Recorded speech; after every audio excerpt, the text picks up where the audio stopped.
Célia Makam, votre voix singulière et votre âme voyageuse nous fait voyager. Nous aussi, vous faites dialoguer les cultures et les émotions, notamment entre la France et l'Algérie, pays qui vous est cher. Votre titre « Rouhi Ya Dzaïer » est illustré par un clip personnel, on va en parler, mais d'abord musique.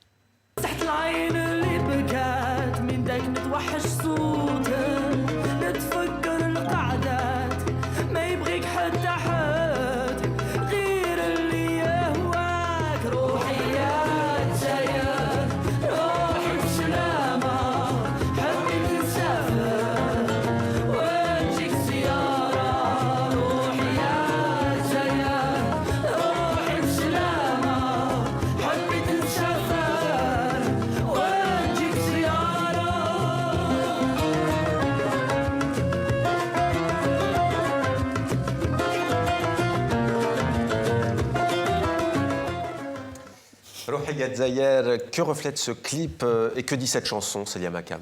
Cette chanson est mon expression face à mon pays qui m'est cher et voilà, c'est ma manière de m'éloigner et de partir à la découverte d'autres opportunités, on va dire. On sent de la nostalgie, c'est de la musique shahabi, on sent un peu le voyage, la nostalgie, peut-être presque l'exil aussi. Exactement, en fait j'ai essayé dans ce clip de reprendre un peu toutes les choses avec lesquelles j'ai grandi, les souvenirs, les moments qu'on passait en famille, pour les fêtes. Et en fait, dans ce clip, j'ai essayé vraiment de regrouper ces petits détails que les gens qui ont vécu en Algérie et qui ont eu une enfance en Algérie se rappelleront et voilà. Donc alors, je parlais du shahabi, bien sûr. Alors, vous empruntez bien entendu à des sons contemporains qui font partie du patrimoine musical algérien, mais pas seulement. Il y a bien entendu des sons qui sont plus nouveaux, agrémentés d'ailleurs de mandoles, en référence là encore à l'Algérie de votre cœur. Un mot sur cet instrument? C'est un instrument qui m'est cher, je ne sais pas pourquoi, mais il résonne en moi et voilà, il a été très très bien joué par Monsieur Kati. Qui lui a fait la direction artistique de ce projet et c'est un honneur de travailler avec des grands. Il y a Labah Khalfa également qui est à la percussion, qui est un grand du shahabi, qui a joué avec tellement de personnes. Donc voilà, c'est important de transmettre ces mélodies, de transmettre ces couleurs et ça me touche d'aujourd'hui le voir ici sur ce plateau. Alors on peut vous suivre comme Coco Mac Mac sur les réseaux sociaux, notamment Exactement. Instagram. Vous avez commencé par le piano puis la guitare à votre arrivée en France, en provenance d'Algérie. Autodidacte? Autodidacte. Depuis petite, j'ai commencé à jouer au piano à l'oreille et puis après, pendant le Covid, je me suis un peu intéressée à la guitare parce que c'est un instrument que je peux déplacer facilement avec moi. Ouais. Je parlais de l'humour tout à l'heure. Selon vous, qu'apporte la musique, qu'apportent les paroles à celles et ceux qui nous écoutent? Je parlais de thérapie tout à l'heure. Est-ce que selon vous, c'est vrai pour celles et ceux qui viennent vous voir en spectacle? Déjà pour moi, c'est une thérapie de pouvoir exprimer certaines pensées et certains sentiments. Je vais devenir pire. C'est bien.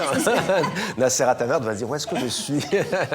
mais également, je pense que quand on assiste à un concert et que moi j'essaie de partager un peu mon histoire et mon vécu, et je pense que c'est assez sympa pour les gens de voir qu'il y a quelqu'un qui a vécu peut-être la même chose. De se reconnaître aussi dans un parcours. Voilà. Alors la langue, parce qu'on va en parler dans un instant à travers le tout premier roman de Nasser Atamer.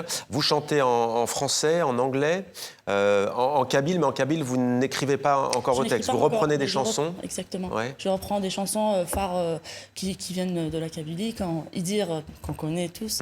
Et voilà, c'est un peu les artistes qui m'inspirent. Alors, sans citer votre coup de cœur de tout à l'heure, parce que moi je le connais, mais pas nos téléspectateurs et téléspectatrices, quels sont justement les chanteurs et chanteuses algériens d'expression kabyle qui vous ont inspiré? Vous avez cité Idir notamment. Sincèrement, si je peux vous résumer mon style, je peux dire que je me trouve entre la guitare de Dylan et les mélismes de Idir. Ouais. C'est un peu comme ça que je pourrais traduire, parce que j'ai été influencée par tellement de styles.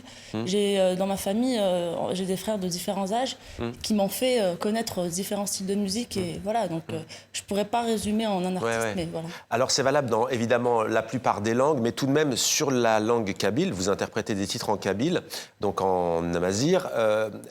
On sent qu'il y a une vraie tradition orale chez les Amazirs. Est-ce que vous diriez que cette langue, elle permet de transmettre ce patrimoine immatériel, cet héritage? On le ressent beaucoup dans les paroles, dans les textes. Vous citiez Idir. Je pense que oui. Je pense que les paroles sont quand même assez imposantes et c'est ce qui fait qu'on transmet certaines idéologies ou certains points de vue. Et on s'exprime aussi par la langue. Exactement. On s'exprime sur une sensibilité quelconque.